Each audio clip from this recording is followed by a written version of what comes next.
So it's going to be Anil and Company of Ajmer opens a branch at Bikaner. So it will be in the books of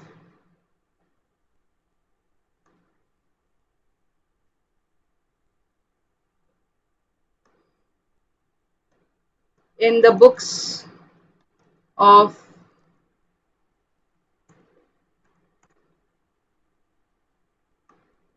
Anil and Company, Bikaner branch, Bikaner branch account. So we have the date, particulars, and amount.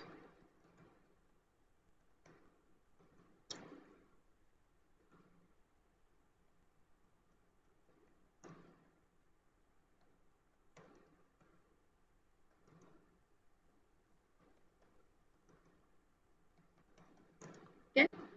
So like I said, the branch account reflects all those transactions that take place between the head office and the branch and the head office. So here we start with, now since it's a new branch, opens a branch at Bikaner on 1st January, there is no opening balance. Okay, there is no opening balance. So we directly start with this. Goods sent to Bikaner.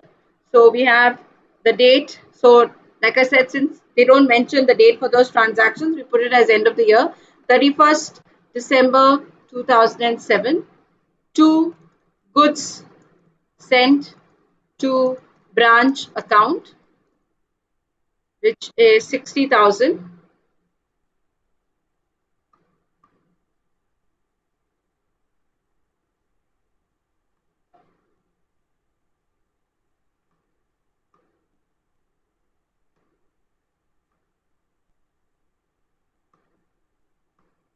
60,000.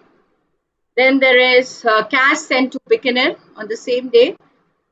The head office is sending cash, so to cash 5,000. Goods returned by Bikaner, that is the branch is sending goods back to the to Bikaner on the same day, 31st December.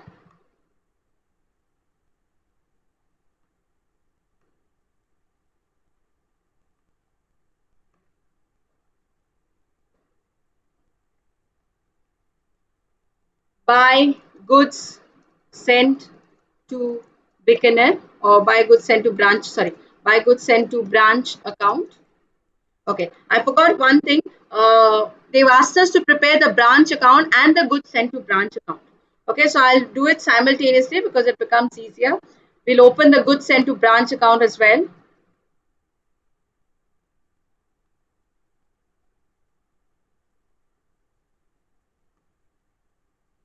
Goods sent to branch account. It's not difficult at all. We'll just have this date, particulars, amount. Okay. First, we have to if we say two goods sent to branch account here, it will be in this here. It will be 31st.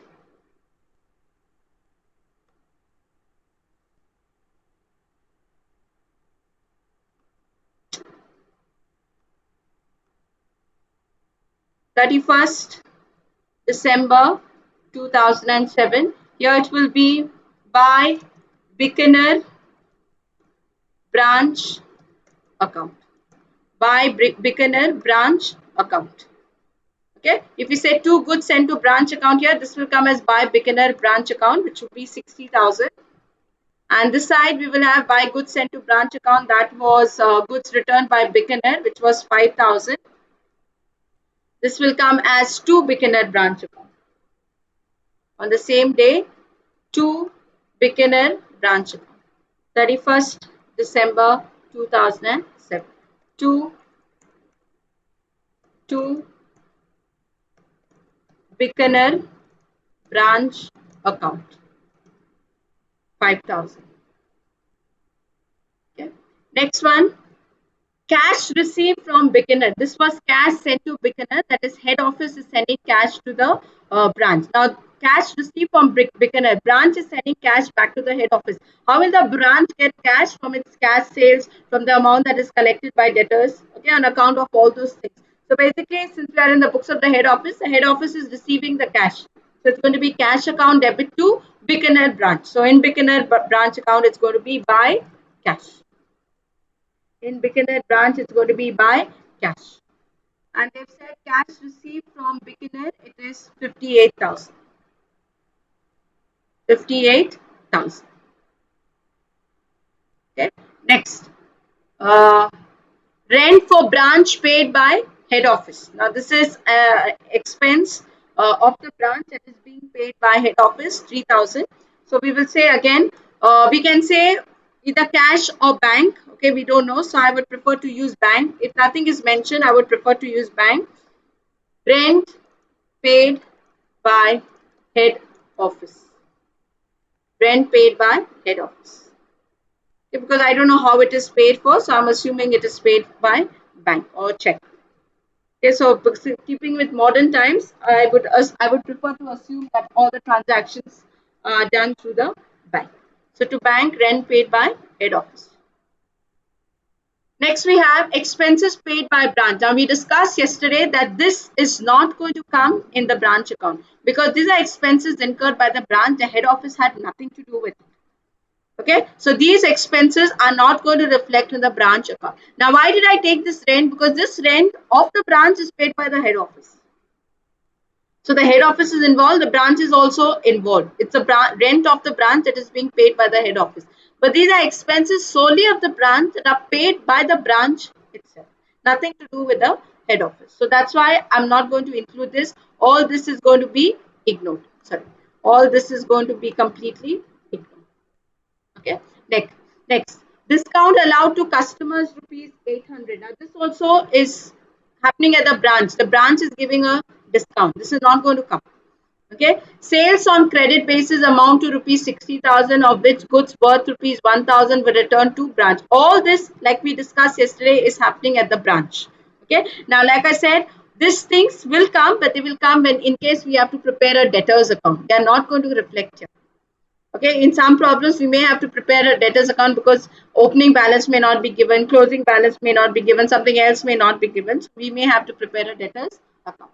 Cash sales amounted to rupees 6,000. This also has to be ignored. All this is happening only at the branch. Nothing has been told to us. Now, this cash received by Bikaner could also include the 6,000, but we don't have to show the 6,000 again. Okay, this money that has been sent. One customer paid at Ajmer. Now, Ajmer is the head office. Ajmer is the head office, and they're telling you one customer directly paid at the head office. One customer means what? One customer of the branch paid directly at the head office. All that is happening here is normally happening at the branch. Okay, so one customer paid at Ajmer, that is, instead of the branch paying to the head office, the customer is directly paid to the head office. So this I'm going to include. Okay, so again, looks like maybe the customer is paid by cash. Okay, so I'll say by cash, paid by customer, or I'll say received from customer, received from customer, received from customer. In some problems, they may just show 50 here, it here itself, 58,000 plus 1,200, 59,200. That is also fine. Okay, so passing a separate entry, you can show it here itself, 1,200. 58,000 plus 1,200, 59,200. So the total cash that has been received. And then we have the closing balance. On 31st December 2007, stock worth rupees 3,000 was at branch and rupees 5,000 was due from debtors. Cash on hand was rupees 600. So this becomes the closing balance. By balance carried down, we have stock, which is 3,000. Then there is due from debtors. So debtors, or you can write due from debtors. Debtors are 5,000. And then we have cash on hand.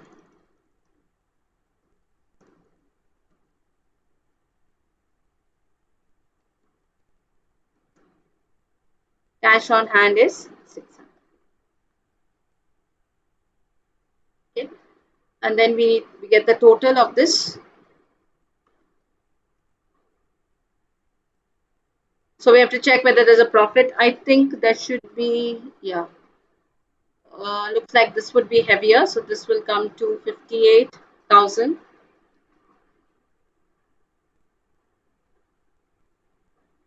72,800. This comes to 72,800.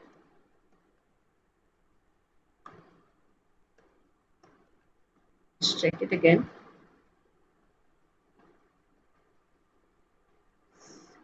63,000 plus 4,200 plus 5,600. Yeah, 72,800, and the profit will be minus 68,000. Profit will be 4,800. So this becomes, yeah, 4,800. This goes to 2 profit and loss, which is the balancing figure. So this is a profit because in the profit and loss account, it's going to come on the credit side.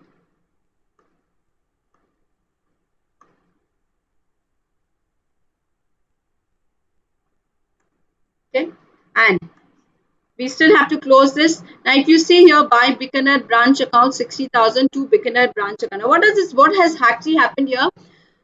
The the head office sent goods worth 60,000 to the branch. Okay, the head office sent goods worth 60,000 to the branch, and the branch returned goods worth 5,000. So net, what was the net goods that was sent by the head office to the branch? Basically, it was 55,000 because out of 60,000, 5,000 was returned. Okay, so this balancing figure, we will say as to trading account. This will come in the trading account of the head office. This will come in the trading account of the head office. Now, if you just picture the trading account of the head office, just picture the trading account of the head office. In the trading account of the head office, it will be on the credit side, buy goods sent to branch. And the goods actually sent to the branch will be 55,000. Though initially 60,000 was sent, 5,000 was returned by the branch. So actually the goods sent to the branch by the head office was 55,000. So this would be the net which would feature in the trading account of the head office. Okay. This comes to 60,000.